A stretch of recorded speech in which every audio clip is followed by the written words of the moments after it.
Hey there, welcome to episode 8 of season 3 of the CIV podcast. This is our last episode on our conversations on relationships with Lawrence Stoyanowski. We've been having a blast talking about relationships and all things Gottman. And today we have a great episode in store for you. We're going to talk about one of the best things in marriage, and that is conflict. Before we dive into today's episode, if you haven't checked out the other episodes, please feel free to go check them out. We have 3 other episodes that have been leading up to this one.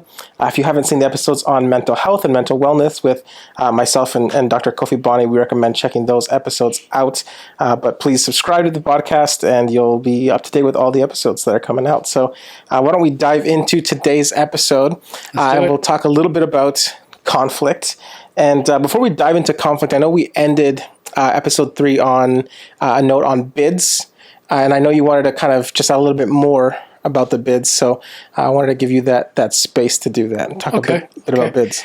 Yeah, so we were talking about how we go about getting our needs met in relationships are by making bids, right? We make bids for attention. We make bids for intimacy. We make bids for communication. Yeah. And so we really want to make our bids clear and overt whenever we can. Okay. Now, sometimes when we make bids, we make them quite subtly to our partner. We're not very overt. We kind of throw out these hints and we hope that they get them. Any guesses why we do that sometimes? Why we do, like kind of the covert bids? Yeah. My guess would be maybe we're afraid of the rejection. We're afraid of not our partner not getting it. So the whole point is we're afraid to be rejected, so we throw out these hints. So even if they, if our partner doesn't turn towards us, at least we've somehow saved ourselves some grief or some hurt. Yeah. But the exact opposite happens because we're going to feel rejected anyways because we know what we were asking for, even though our partner didn't. Yes. Okay? Yes. Now, also sometimes as human beings, we default into that where we throw out these hints regardless, and we want couples and partners to be mindful of that. Like they might say, is there something else you wanted to do today? And it's like, yeah, I was hoping we could go down to White Rock Beach and just go for a walk together. Okay, let's go. But they had to dig a little bit deeper. So that sometimes happens. But the clearer you can be, the more overt you can be, the better chance you have of getting your needs met. And I also kind of have a hard and fast rule that not everybody may agree with, but I believe you're not allowed to be upset with your partner for not meeting your need unless you've clearly asked them. Okay? Okay. And too many of us are hoping that our partner reads our mind. Yeah. And I just call those arbitrary little tests that our partner rarely passes. Yeah. Okay? And there's a really important reason why we shouldn't hope our partner reads our mind, because at any given moment, we are somewhere else in our head. One partner is thinking about something they got blamed for at work. The other partner is thinking about, their children being bullied at school, and we're not on the same wavelength. So we're not going to catch our partner being in need often. Okay? Yeah. So there's kind of this mathematical equation that kind of proves this point. And the point is, a lot of people believe that if we married the right person, there'd never be any conflict. Okay? And that's just nonsense. Yeah. Okay? And what I ask my couples is I'll say, when you guys are kind of in close proximity, which means you're around each other at home and you're kind of in each other's, proximity, would you say maybe 50% of the time you can read your partner, you know that they're in need, and you can turn towards them and meet their needs? And most people say, yeah, I guess. And a lot of my couples say, no, it's even lower. But that'll even prove my point more. So if we take your 50% and times it by your partner's 50%, all you get is 25%. Yeah. That means 25% of the time we're going to meet each other and be there for each other. Wow. But 75% of the time we're going to miss each other when turning towards. Wow. And that's when regrettable incidences happen, arguments, feelings get hurt, all that kind of stuff. But because we're somewhere else in our head in that moment, we're not reading each other well, and we're going to miss those opportunities. Mm-hmm. And so that's where we have to be more overt and say, hey, can I bend your ear for a little bit? Can I talk about this? Instead, we get upset because our partner didn't realize that we were in need. And I've had people in my office say, I realized that I was thinking about this so intensely that I just assumed that I had talked to them about it, and I realized I hadn't. Or I was thinking about this so deeply or seriously, I thought they just got it by osmosis or something, right? And it just, life doesn't work that way. Yeah. So we got to share that with our partner. And that's when these regrettable moments happen. And that's when we need to process them, but that's kind of par for the course. So how we want it to go is, say one Friday evening, we're just kind of sitting down, and for one of us, it's been a fairly good week. We don't have a lot on our mind. And all of a sudden we hear our partner make a sigh and they go, and we're like, whoa, sweetie, what's going on? Talk to me. Well, I'm kind of upset with something that's going on with the kids at school. And then we get into a conversation. Yeah. But those are perfect ways that we want it to go. But unfortunately, it rarely goes that way. So we have to make opportunities for that to happen. And that's where we create a ritual of connection where we can sit down and talk, or we have to be more overt and just say, hon, I need to talk to you about something. Can we do that? And you don't hope that your partner sees that you're upset, because you don't always show what you are. Yeah. And don't hope that your partner reads your mind, because that's not okay. And we know that, interestingly enough, the number one source of connection in a relationship is conflict. Okay. And a lot of people are going, whoa, that doesn't make sense. Yeah. What we know for sure is when couples don't talk about their stuff, that predicts separation and divorce. You can't avoid conflict. And when we work through our conflict and we come out the other side, we can feel more connected, more in love, and stronger in our relationship. Yeah. When we avoid conflict, we avoid intimacy and connection. But I'm not saying we should be conflicting at a 90 out of 100. Okay? Yeah. I teach couples how to conflict at a 20 out of 100. So it's not all, peaches and cream.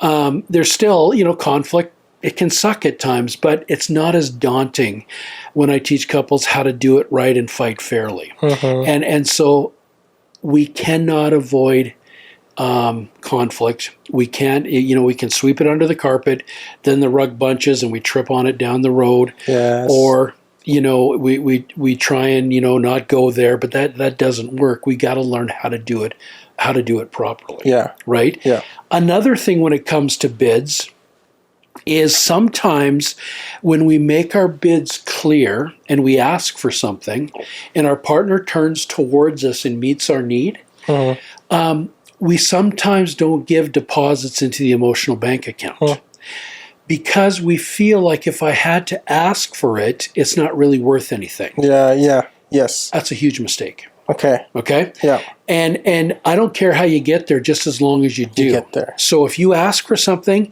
and your partner turns towards you and meets that need, that's worth multiple deposits into the emotional bank account. Yeah. Now, if they happen to do something without you asking, we look at that as a bonus and we'll give them extra credits into that. Yeah. But we don't look at that as the rule. Okay. So we got to be careful in that. And a lot of people feel like if they had to ask for something, even though their partner did what they needed or wanted, they don't give them deposits. And that's a huge mistake that many, many couples do. So, yeah, that's kind of what I wanted to talk about when it comes to making bids a little more clear. Yeah. And just, you're not allowed to be upset with your partner unless you've clearly asked them. Yes. Now, if you clearly ask them and they still turn away from you, which they do sometimes, then you got a legitimate beef. But at least you know that you asked and they didn't turn towards you. So then you're going to have a conflict conversation about that, or a repair conversation, or an aftermath, or something like that. So That's good. That's good. Yeah, I love what you said that like when we avoid conflict, we avoid intimacy and connection.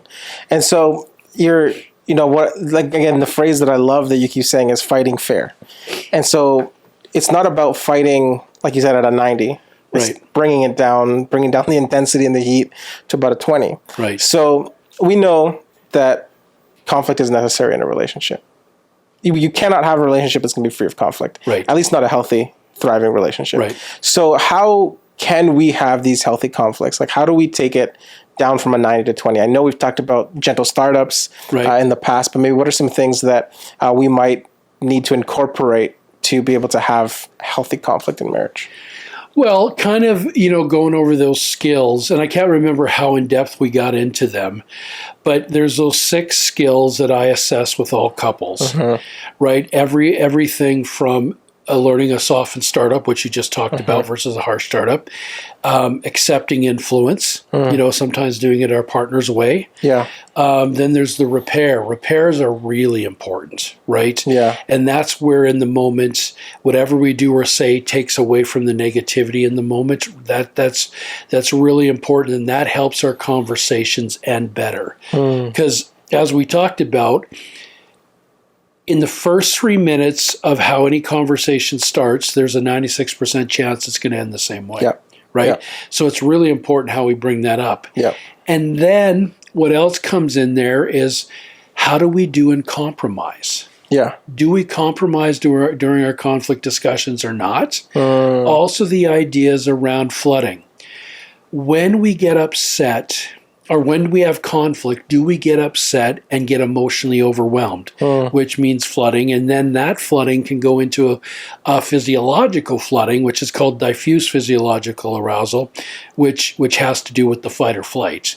And that's when all chaos ensues and it gets out of control. And there's nothing else that we can do but take a break in those moments. Yeah.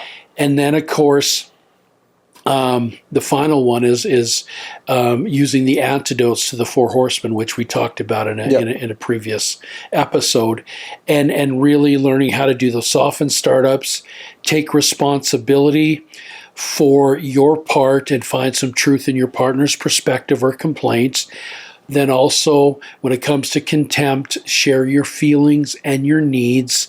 And then finally, if we're doing the stonewalling, we got to learn how to take a break, gather up our strength, and then re-engage in the conversation to figure that, to have a better conversation. So, and about some of these interventions that we teach couples. Yep. We give these couples interventions to help them process, and we make it as easy as possible. And it's a step-by-step kind of an intervention that helps them go through their emotions, but also understand their responsibilities, also understand their enduring vulnerabilities, which is their triggers, and also understanding each other's subjective realities. Okay? Now, did we talk about subjective realities? I don't know. Before? I was going to ask you, let's talk about subjective realities. Okay. What is a subjective reality? So in any argument, any fight, any disagreement that a couple has, there is no absolute truth. Okay, there's one partner's subjective reality, and there's the other person's subjective reality. Yeah. I believe there's absolutes in life, obviously, but in an argument with your spouse, no. There's both sides of the story. You both were raised in your family of origin with your life experiences. One of you is a male, one of you is a female, and you probably have different personality styles. So right off the bat, you're not going to see things the same way. Yeah. And there's probably dozens and hundreds of reasons why we don't. Okay. And most of our issues are because of personality differences. But that doesn't stop us from trying to convince our partner that we're right or trying to convince our partner to see it our way. And we know it's absolutely futile. Yeah. It does not work. Okay. What does work is when we can try and understand why our partner feels the way they do, given that's who they are, and find some truth in their perspective and validate that, even if it's a small amount. right? Even if it's like 20% of it, that can make your partner feel understood. And that's like taking a deep breath, and it really helps to repair in that moment. Mm-hmm. Is that kind of, yeah, right? Yeah. Is there, like, can you give an example of that? I don't know if there's anything that comes off the top of your head, but like, how is there an example of something that I could agree with? Like, say there's a couple that's fighting, there's two subjective realities. I got a ton of them. Okay. So what we try and, help couples figure out, and this can be a tough one for some people, especially like police officers and lawyers, because they're all about the facts. Yeah. And I do a lot of work with police officers, but you know what? They're pretty, once I explain it, they're pretty adaptable, because they have to weed through the facts and they can't let their emotions come into it, right? So what we know is sometimes our feelings about something that happened are more important than the facts. Yeah. I will see couples argue whether something happened 4 times or 6 times. That does not matter. Yeah. It just matters that it happened. How do we feel about it? And now what are we going to do about it? Right? So I had a couple in my office, and they were kind of going back and forth, kind of fighting. And sometimes I just let people, do their thing and argue just so I can understand their conflict kind of style and whatnot. And they're going back and forth. All of a sudden, the wife said, "Don't call me stupid."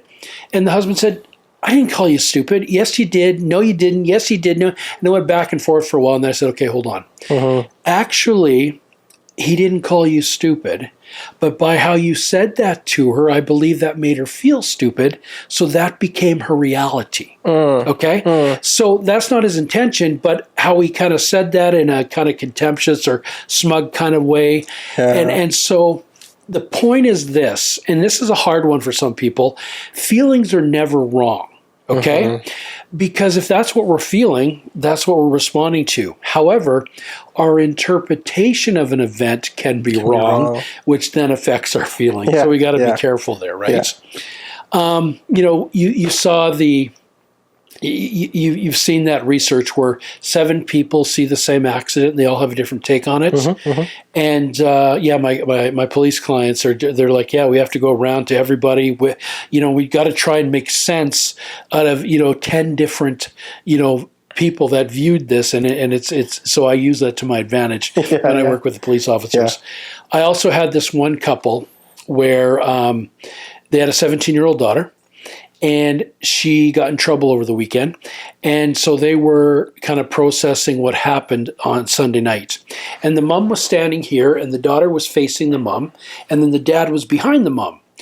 And dad was saying, "Sweetie, you did mess up, and there's got to be some discipline, and mom and me are going to talk about your consequences."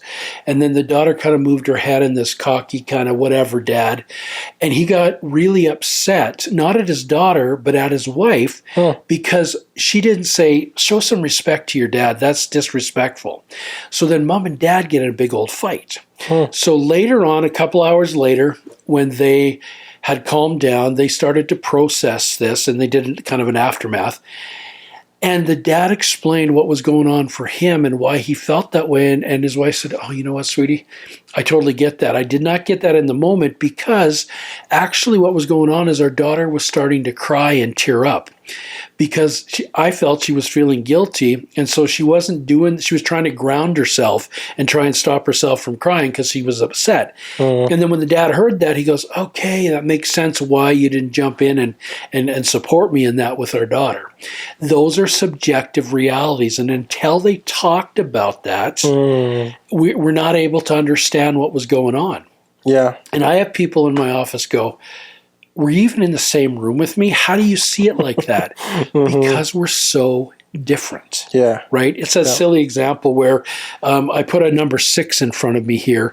It's a 6 for me, but what is it to you? It's a 9. Right? So you totally see a 9. I totally see a 6.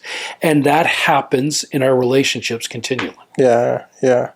That's huge. Because I think, when I remember when in our speech class, we talked about communication and how that communication is, I think it's like 7% is nonverbal, right, of communication that we receive. And then communication happens through an avenue in a context to someone else's context.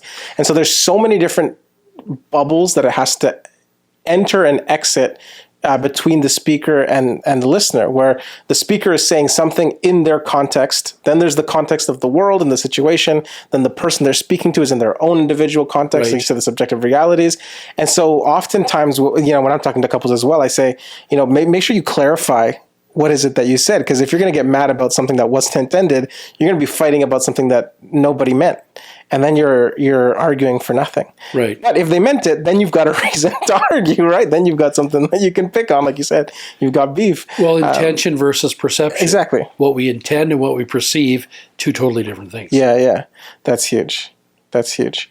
And one of the stats that I love when we talk about conflicts, I know that Gottman's mentioned, is that 69% of all problems are non-solvable. That's right. That blew my mind.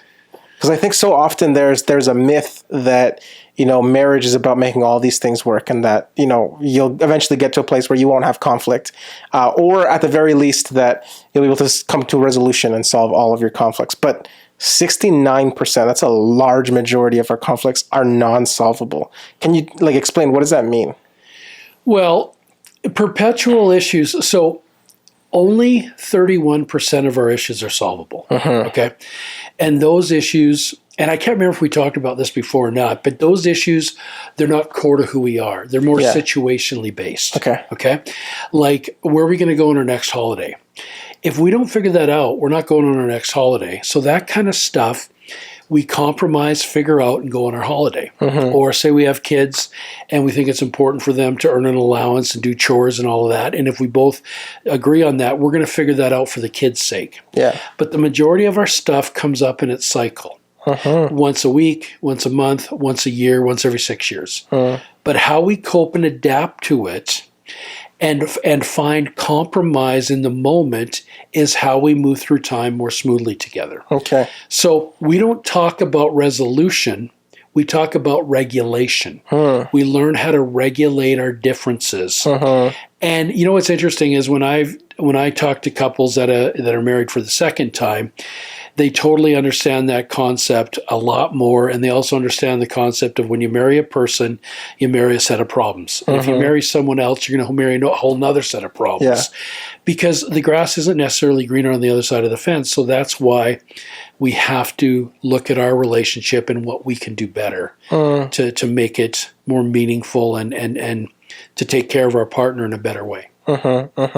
So these perpetual problems that you said, it's about regulation, not necessarily resolution. Right.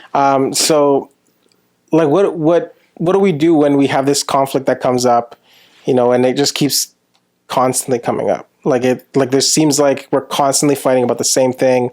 We had this argument and then it kind of dies down for a few weeks, but then it pops up again and we kind of have that argument a little more heated. What do we do with something like that? Well, what can happen is perpetual issues. Of these 69% of perpetual issues, about 16% of them are what we call gridlocked issues. Okay. And those gridlocked issues are those issues that when we try and talk about them, when we try and have a conversation about them, we get into a big old fight and we scrap it out, or we just don't want to talk about it, so we sweep it under the carpet, and then the rug bunches and we trip over it down the road sometimes. So either way is equally unhealthy. And most people state that they don't feel heard or they don't feel listened to. But what it actually is they don't feel understood. And you'll never reach compromise unless both parties feel understood first. Wow. So we have these different interventions that we give to couples to create that understanding so that they can move into compromise. Because that's really, really important. And a lot of times people just jump to problem solving, and it's the worst thing that you can do. Yeah. And they mean well, but they're not ready to figure it out and compromise yet because neither of them totally feel understood. Yeah. And so those gridlocked issues are those issues that we feel like that hamster running in the wheel, expending a ton of energy, but going nowhere fast. And those are the issues that I work with clients on in my office, where we take a gridlocked issue through a different type of dialogue and we bring it over here to being a perpetual issue, because that's as good as it gets, but that's pretty dang good. Yeah. Okay? Yeah. So a perpetual issue is not a bad thing, right? let's say with your spouse, one of you is more of a saver, one of you is more of a spender. That's always going to be a part of who you are. Yeah. But that doesn't mean you're always going to be butting heads on it. It'll come up in its season, right? And so down the road, one person starts to tighten the purse strings too much, the other person starts to loosen them, and we get upset. That's where we have that compromise discussion, talk about our fears, talk about what our needs are, and come up with an agreement and continue to move through time together. But that part of you around finances is always going to be who you are. Okay. Right? Yeah. So perpetual problems are the things that we'll never truly see eye to eye on because they're core to who we are. They're always going to be there. Well, we can see eye to eye on them, but it doesn't mean that we're not going to have some differences. Okay? Gotcha. So that's the compromise where you could say we now see eye to eye on this better, but that doesn't mean we totally agree with each other. Yeah. We just know that we've come up with something that's going to help us through this. Yeah, despite the fact that we have totally different perspectives coming into the situation. Exactly. Yeah, okay. And then gridlock issues are perpetual problems, but they're the ones that you just cannot move through it all. Like it's like the name suggests, it's gridlock. Right. Like it's bumper to bumper. There's no movement. There's nothing happening here. And those, if we don't take care of them, can become disastrous for relationships. And then we start to live parallel lives and just do our own thing, living together under the same roof, but never the twain shall meet. Yeah. So when we could talk about perpetual issues and compromise, what are some of the key things? Because I know you have the intervention, the art of compromise. Right. So what are some of the key things when it comes to a compromise? Because many people, I know, like for me, I don't love the word compromise because sometimes it can feel, at least in the common sense, it can feel like I give a little, you give a little, and we both end up walking away unhappy, but at least nobody's happy, right? That can sometimes be the approach people have towards compromise, but that's not a healthy approach. No, you're kind of right and kind of wrong. Okay. Yeah, no. Tell me. So I like that we both give a bit. Okay. Yeah, yes. So here's the deal. When we talk about compromise means when two people are at opposite ends of the spectrum on an issue. Yep. Finding some middle of the road that we can live with, we can tolerate, and it feels okay. Yes. So if you can find an okayness on an issue that you were butting heads on, yes, that is really good success. Yeah. And a lot of people don't like terms like okay because it makes them feel like they're settling for mediocre. But when it comes to a gridlocked issue, that's a really good success. Yeah. Okay. Now, in true compromise, we win a little bit and we lose a little bit. Yes. We get a little bit and we give a little bit. Yes. Now, the thing that some people don't like about compromise is they get it mixed up with giving in. Yes. And I want to make it really clear that giving in and compromise is not the same thing. And there's a really easy way to tell the difference between the two. So let's say two people are having a compromise discussion and they're negotiating back and forth and they come up with an agreement and they literally or figuratively shake hands. If both of them or one of them walks away from that discussion feeling resentful, that means they've given in. You're not going to feel resentful when you found an okayness. Yes. You're going to feel okay about it, which is really good. And so a lot of people in their relationships have been giving in and they thought they were compromising and it felt really bad and it didn't feel good. And so that's why they don't like the term compromise, but they were actually giving in. Yeah. Right? Yeah. And when we give in, resentment builds up, and then resentment leads to all kinds of other things.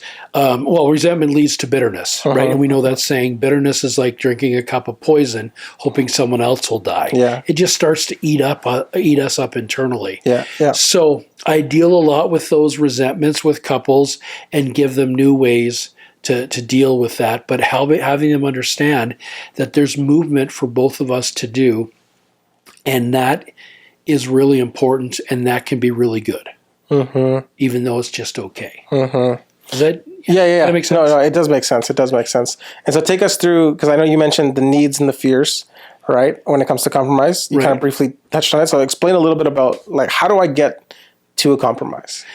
Okay, so one thing, so we have like a compromise exercise that we take couples through, and there's a 3-step process. But it can take, sometimes with my couples, it can take 3 or 4 sessions depending on the issue. Sometimes it takes, 1 session.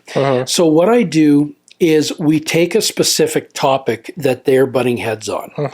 And what I like to do first is I like to do something that's called the dreams within the conflict, which is a way of helping your partner understand you on this issue. Then once we both feel understood and we get each other's position, then we can move into the compromise exercise. Yes. Where we write down, literally we'll write it down on a piece of paper for them to share with each other. They write down what their inflexible or core needs are around this issue. Then they write down what they're more flexible on when it comes to this issue. Yeah. Then I get them to share those with each other. And then we'll move on to the 3rd step, where we provide them with a bunch of what we call getting to yes questions that take a deeper dive, and they lead into each other, ultimately, hopefully coming up with some kind of compromise that they can agree with. Okay? So would you like me to give you an example? Yeah, because it kind of a little bit airy-fairy there. Yeah. So this one couple I had, the husband, they were butting heads on finances. And after all the bills were paid every month, the husband was taking all the extra money and putting it into retirement savings. Okay? And like GICs, RSPs, stock market, whatever it was. And they were butting heads on this because the wife was getting upset because they weren't having any fun together. They were going on date nights. They hadn't gone on a trip for many years, and they could afford it. Yeah. And so they started to butt heads, and it looked like it was finances, right? So when I did the Dreams Within, what it turned out to be is that the husband was talking about his grandparents, who he loved very dearly. And they went on trips together. They spent all their holidays together. They just had this great connection. And Grandma and Grandma lived pretty high on the hog. They always lived in a nice new house, drove new cars. And they had a traditional relationship where Grandma, she stayed home and raised the kids and entertained, what she loved to do, took care of the house. And then Grandpa had a really good job. But when retirement age came, it was mandatory retirement at his work. And when he had to retire, what they realized is they hadn't saved enough for retirement. Oh, wow. And he says, my grandparents changed overnight. They became different people. They had to sell their house. They had to sell their cars. They had to drive a used car, which is not a big deal, but for them it was. Yeah. And they moved into a basement suite, and Grandpa had to take on 2 menial jobs just to make ends meet. Grandma couldn't have anybody over anymore to entertain. The gentleman was saying that they were older grandchildren, so they would try and give their grandparents money at time because they were in their 20s and working. And then, of course, their parents tried to give the grandparents. And half the time, the grandparents would take it, but they were totally ashamed. And then half the time, they refused it and they let their pride kind of get in the way. But he says, I saw such a major change in them. It's like I lost my grandpa and grandma. Yeah. And grandpa actually died a few years after he retired, way too early. And we kind of feel like he died of a broken heart. So that was the story under why he was trying to put everything away, because he did not want to be dependent on anyone. He did not want to feel out of control like his grandparents did. Yeah. And it scared him to death because he saw such a change in them. Yes. Okay? Yes. And then when it was the wife's turn, she said, well, it's kind of interesting because part of my story has to do with my grandparents as well. And they were like kind of the opposite of yours. We didn't do a lot with them. They were very frugal. They weren't very wealthy. They lived in a modest home, drove modest cars.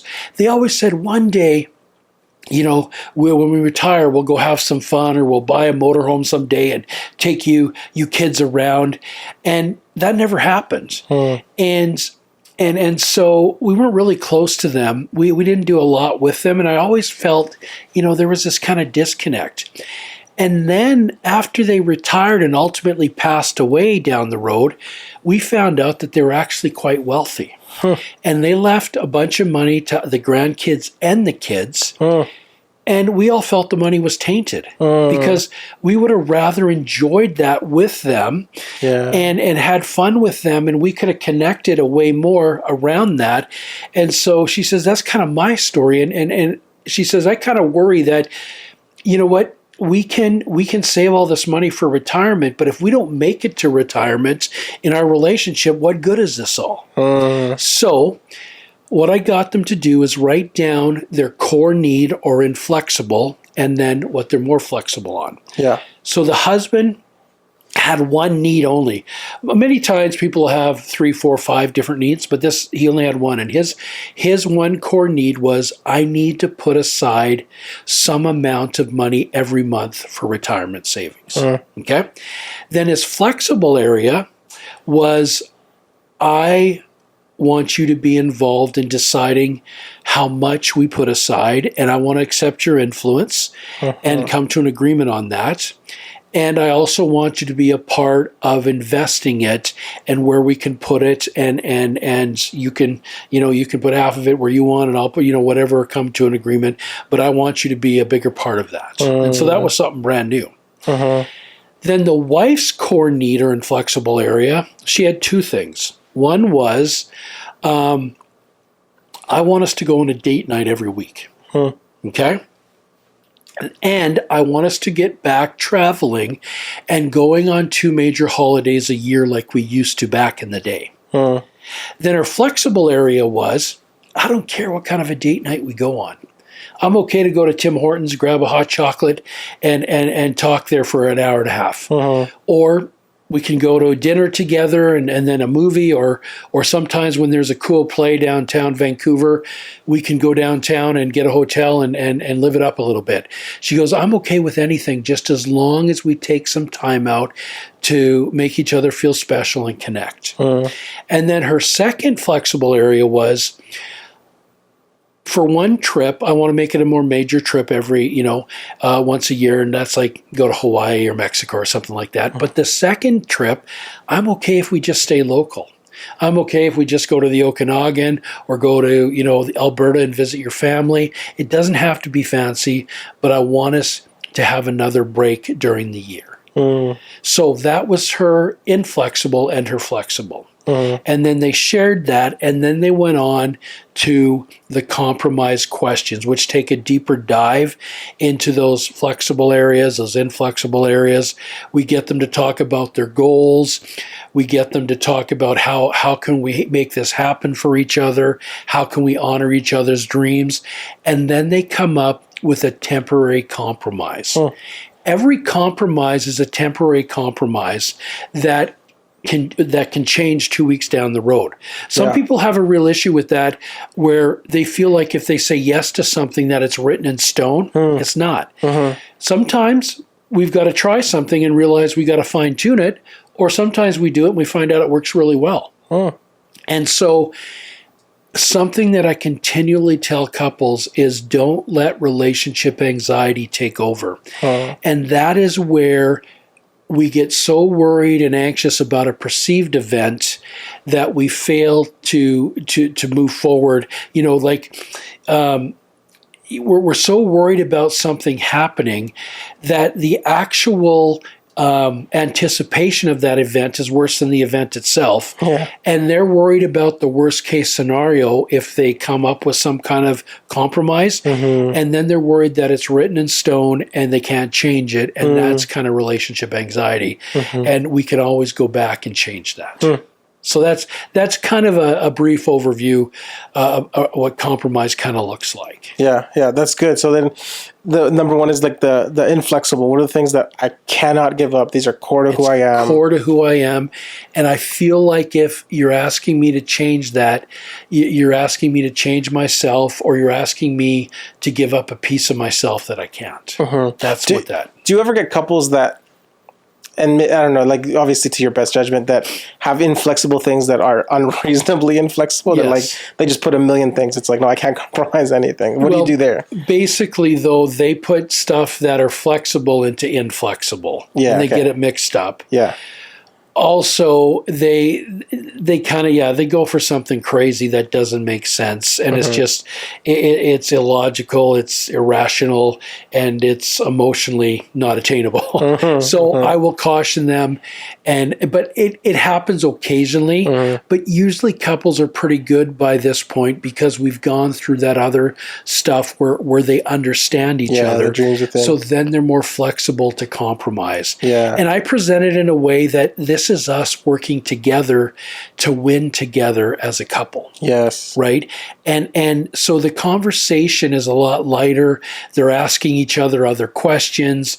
They're adding other things besides just the questions that we put in there as they're coming up with these solutions. Now, if they get gridlocked again during this exercise, then I take them back into the dreams within the conflict because there's something that one of them or the other is not understanding properly. So we'll go back into that, have another discussion, and then come back to the compromise afterwards. And that can happen occasionally. Thankfully, it doesn't happen a lot. Well, that's good. That's good.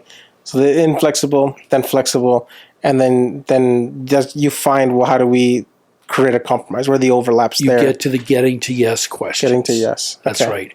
And that's where we come up with, okay, we're going to try this. So in this example, it can be, you know what, how about if we put $500 away every month and we'll put, 100 into this, 100 into this. We'll diversify and put it into 5 different things. Okay, let's try that for now. Then they do it for a month or two, and then they come back and they talk about, what does that feel like now?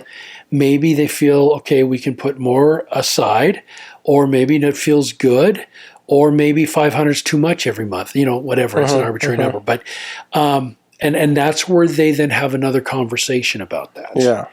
And they see if it works and if it can continue to work. Yeah, that's good. I like that idea of like reevaluating, right? Because we've talked about it before, that when you're in conflict, it's not you versus your partner, it's you and your partner versus whatever the issue is. And so the fact that you can find a compromise after you've done the flexible and inflexible, you've gotten to the yes, like you said, it's not written in stone. Like you are constantly growing and working at this issue together, so that you come back after a certain period of time and you decide, hey, actually that didn't work for these reasons. That's right. Or it did work and it's great, and we can keep going. Or there's maybe the season changes. The problem's not going to change, but the season changed. So then you adjust what the compromise is based on or your kids go into high school, but you made that compromise based on when they were in elementary and younger. So now we have to fine tune that. Right. So there's life changes all the time, and we have to cope and adapt with those changes accordingly. I think the dreams within, especially that story, because that's the story that stuck out to me when I was learning about this, is that particular couple. Right. Because I was just like, man, like that's so. It's such a profound way of understanding that all of us are approaching our problem. We're bringing in our baggage, we're bringing in our fears, our experiences, our history with our family. And, saving's a great thing. Enjoying time with your family is a great thing. But when we get so rigid on these things, it's not just because we're arbitrarily deciding that's what we want to do. I just want to be rigid this way. There's something deep inside that has molded us and shaped us to be this way. And if we can explore those stories and understand each other, then it can get us to a yes and get us to a compromise, so that I can look at my partner and my spouse and be like, okay, well, no, they're not just really stingy, or they're not just really lavish. Like there's a genuine need, a fear there that I like, if you're a good spouse, hopefully, I want to love that. Right. I want to help allay those fears. I want to help you feel fulfilled and not have to repeat some of the things that you experienced in your childhood or whatever the case is. Right. Like the husband, he had an endearing vulnerability that got triggered when he didn't put away money. Right. And so enduring vulnerability are just emotions that come up that get triggered in the moment, even though it's a different person, different situation, and different time, the emotion is the same. Yes. And we all have them. Right. And no, I didn't mean to trigger you in that way, or I didn't mean to do, but those emotions come up for us. And we all have these sensitivities from our past, whether it's from a past relationship or it's from work, but mostly a lot of these are from childhood kind of stuff. Yeah. And, if we had a critical parents where we got overwhelmed a lot, and every time my mom criticized me, this is not me I'm talking about, but this person, I just want to shut down and run away. That's what I felt like the other day when I felt criticized by what you were saying about my job. Yeah. And that's just kind of, the person has a sensitivity to that. And if they feel like their partner is kind of poking that, even unintentionally, that can really bring up some strong emotions. Yes. Yeah. That's so good. Cause I remember I was in a webinar on flooding. It was a Gottman webinar, and they were talking about, like the time apart when you're flooded and you might need some time to separate. And someone asked a great question, like, is there a time where you shouldn't separate when you're flooding? And the therapist was saying, well, yeah, actually there was a specific instance with a couple where the gentleman, when he flooded, he needed to go. He needed to exit. He wanted to go for a drive, cool his head, come back down. But the woman in the relationship has I can't remember the specific scenario, but something along the lines of like her father would abandon the family and leave, for long stints of time. And so whenever he would flood and get out, it would trigger that emotion for her of her father leaving the family and abandoning the family. And so she's like, I can't have you leave in this situation. I feel like you're never going to come back.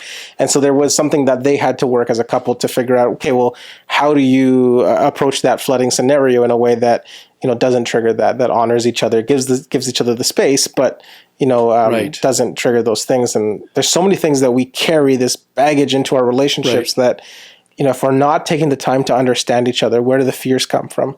Where do our opinions come from? Then I think that's like you said, it's a big source of a lot of our gridlocked issues. It's a big reason why we can't move forward in these things, because we're not understanding each other. Right. And so just in that example you gave, which is a great example, the number one thing that would need to come out of that is that he needs to come back and finish the conversation so that she realizes she's not being abandoned. But that can feel really strong, right? Yeah. Because that's her enduring vulnerability. Yeah. But yeah, there is always special circumstances, but that's where we have those deeper conversations about what's behind that, so that we understand why we need to take a break, and that I'm not abandoning you, and I love you, and I'll be there, but I'm feeling overwhelmed, right? It's not about you, it's about me in this moment. Yeah. So that's a great example. Yeah, I think like for me, one of my greatest joys in therapy, because I do like personal therapy, has been uncovering those things for myself. Like, well, why do I respond this way and act this way? What's it rooted in? What fear is it rooted in? What trauma or experience has shaped me that creates that? And then once I can understand that about myself, then I can realize, okay, well, sometimes it's not my partner. It is just me. Yeah. Right. And there's a level of grace and understanding that we can have for each other. And if I can explain that to Alyssa, then she knows too, right? And she can understand, okay, Abraham is not just being stubborn, there's something else going on that triggered him or that made him feel a certain way. And so we like dance around these things to kind of create that understanding, and then hold each other's hands through the difficult times, through the triggers and through whatever else it is that we're going through. Right. Exactly. And once again, I can't remember if we talked about it, but just this idea, I was just talking with another client today about this idea of intention versus perception, right? What we intend and what our partner perceives, and we've got to understand that those can be different. Yeah. And we've got to be able to show that grace and mercy and allow our partner to take it back, or allow our partner to apologize, or allow our partner to change their mind. Or, a lot of times we get so adamant that, you said this and I'm not letting you take it back. What does that do? Yeah. What does that do? Yeah. And when we're flooded, we say and do things all the times that we don't mean. Yeah. And all of us have done it. So if we don't grant that grace to our partner, why should they grant it back to us when we mess up? So it's really important to be flexible with each other and really work on that rigidity, because that absolutism can really get us in trouble. Yeah. Right. Yeah. And that's exactly the way it happened. I'm not changing my mind, and there's nothing you can say or do to, what do you do with that? There's nothing you can do with that. Right. Versus, I'm going to share my perspective, you share yours, and then we're going to try and find a little bit of truth in it. Yeah. Because that's what can help grease the wheels and get it moving, right? So two people can be in opposition to each other, and both people are right. Yeah. Now, to what degree, that's another question, right? Yeah. But even if you can find like 10 or 15% and validate that, but you don't say, okay, I agree with 15%. No, you just say, I agree with that part where you said you felt kind of rejected in that moment. I understand. That makes sense to me why you would have felt that way. Yeah. That goes a huge way. Yes. Right? Yeah. And remember, validation does not mean agreement. You can validate someone and still not agree with them. But validation is what really gets it moving, right? And then there are times where we can totally agree, but a lot of people feel like if I validate any part of your perspective, I'm saying you're totally right and I'm totally wrong. This totally or 100% stuff has to go out the window. It's not like that. And we've got to kind of step outside of that in order to be successful. And realizing, you know what, there's truth in everything my partner says, and I've got to be able to acknowledge that part. But that doesn't mean I'm wrong when I do that. Yeah. It means I'd rather be happy than be right. Yeah. Right? Yeah. And that's a real important thing. And some people, they're like, well, when I am right, then I'm happy. And I'm like, yeah, that's not going to work well. Yeah. How happy? What percentage of happy? That's a different question. Yeah. No, that's good. And kind of as we kind of close out and wrap up our episode for today, just our last question that I wanted to ask, and I don't know how long this will take us to answer, because I'm sure we could talk about this probably for a while, but why should I care about my marriage? So like a big part of the reason why I want to ask this is what we're doing with this podcast is part of it is discipleship, right? It's spirituality, is growing in Christ, not just individually, but as a whole. And so what role does my marriage play in my spirituality? Like why, as a growing Christian, as someone who's trying to be a follower of Jesus, why should I be caring about my marriage? Right. Well, my belief is that marriage is a gift that God gave to us that represents his love for us on earth. And when we invest in our relationships, that's honoring God and honoring this really important, kind of opportunity that he's given us.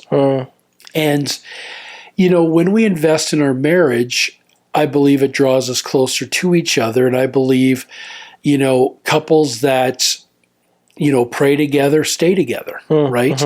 Couples that worship together, stay together. It's an intimacy. Right? It's an intimacy with each other, and it's an intimacy with God. Yeah. And that is something that really can benefit, our Christianity can benefit our relationship, and our relationship can benefit our Christianity. And it makes us stronger as a couple and makes us stronger with God as well. And he's laid out his principles in the Bible pretty clearly. And, one thing that I see, and I've done this for a long time, and like I told you before, I'm a little bit jaded because I've seen so many things, and I got to remind myself all the time, Lawrence, don't do that, don't let that get you down.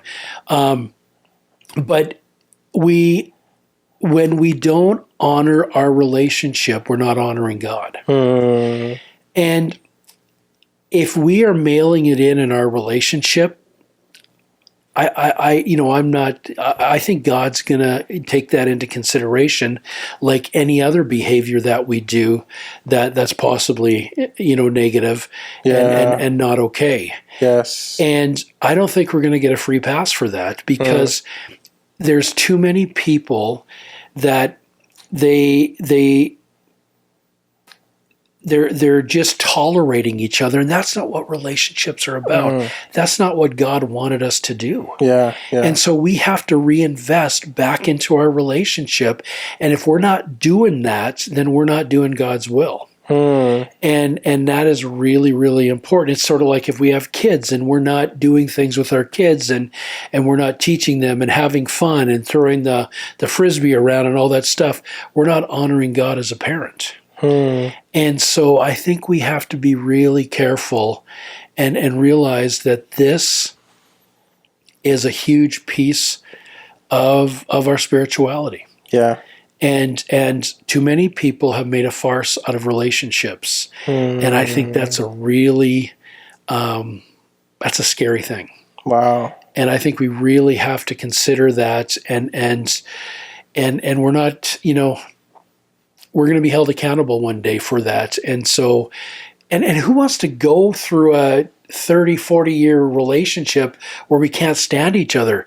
That's like hell on earth. Yeah, right? yeah. That's not, and I don't know, that's just not what we need to, we got to be careful. Yeah. And if it's not working, then get some help. Yes. Get some encouragement. Go and get a mentor.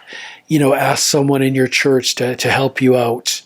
But what I see too often is that people, they get into relationships erroneously, and then disaster ensues, and they're, has God forsaken us? Yeah. You know what? There is, I said this before to you, people get together that shouldn't have even been friends, let alone lovers, and raise children together. Yeah. Right? And then all kinds of chaos ensues. And it's just really so, that is so important for our young people to make good choices and to take your time getting to know each other. Yeah. Right? Yeah. Year and a half to 2 years minimum.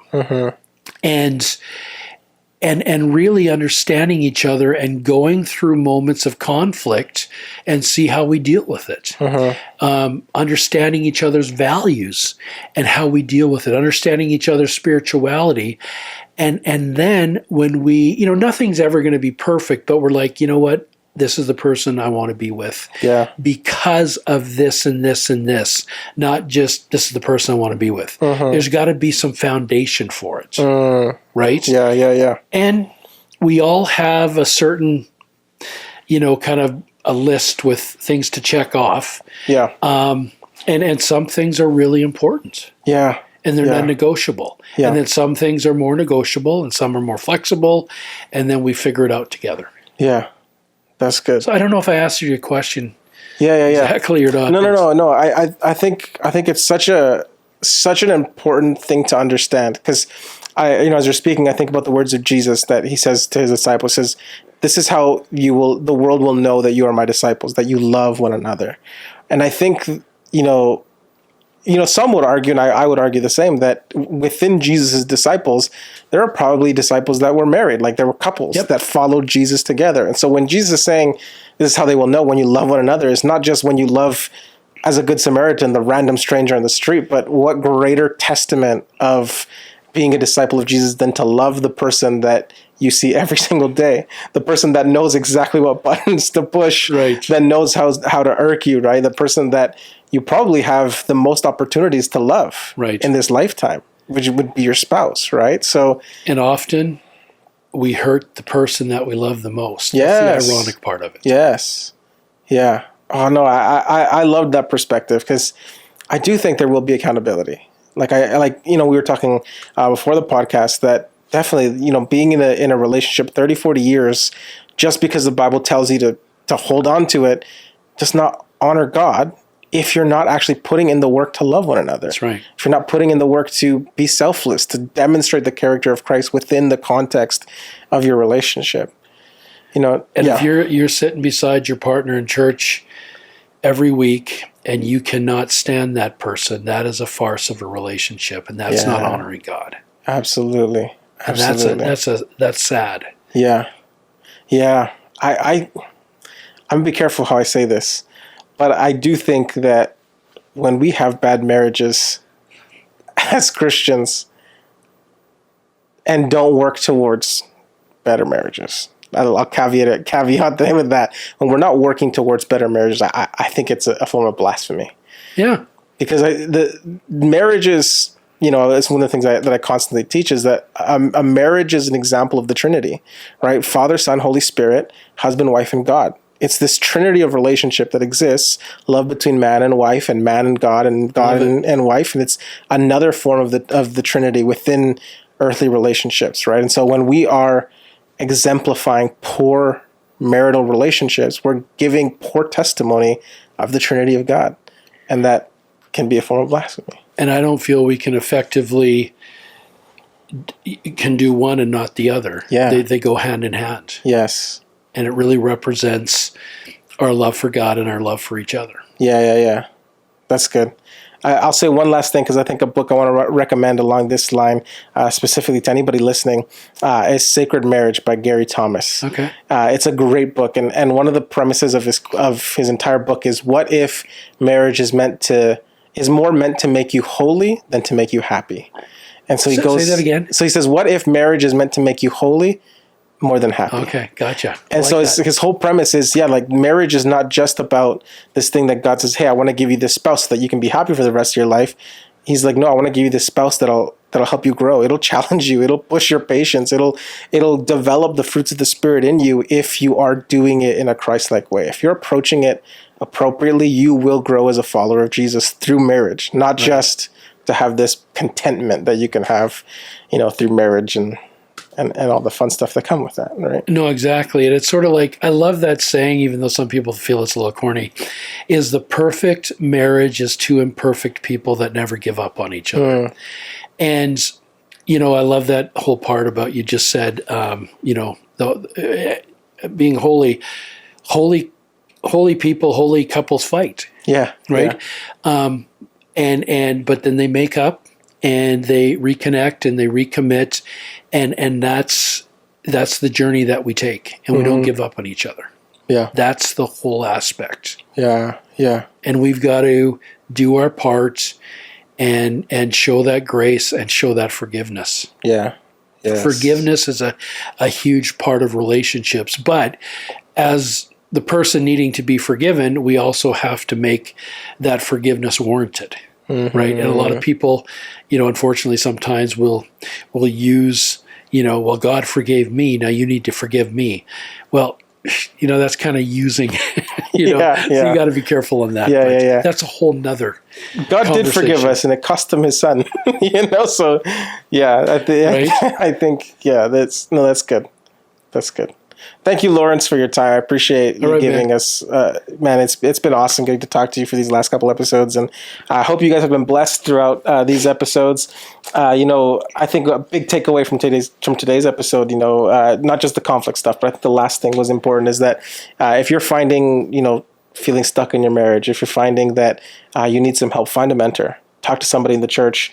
We've got so many awesome people here at CIV. I've got so many awesome counselors. Lawrence is one of them that can help you within your marriage and, through his practice. And so I would really want to encourage you to seek that help, to find that support system that you need so that not only is your marriage growing better, but that your marriage might be a testament to the faithfulness of God, that the world might get to witness Jesus through the way that you treat your spouse, through the way that your relationship grows in love and grows in each other. So thanks so much, Lawrence, again. And we want to thank you for tuning into our episodes. Can't wait to see you for the next season in the fall. We hope that you take care and have an awesome day. Hey, we want to thank you for tuning in to the CIV podcast, where we get to explore different stories and topics related to faith and spirituality. As you consider how you give this year, we want to encourage you to give to discipleship and evangelism. That not only helps us with our podcast, but it also helps us with all the amazing things that we're doing here at CIV, like the workshops, the trainings, the classes, and the programs that are aiming at creating holistic, healthy disciples who make disciples. Thank you so much for supporting our ministries here at CIV. And as always, don't forget to love God, love people, and serve the world.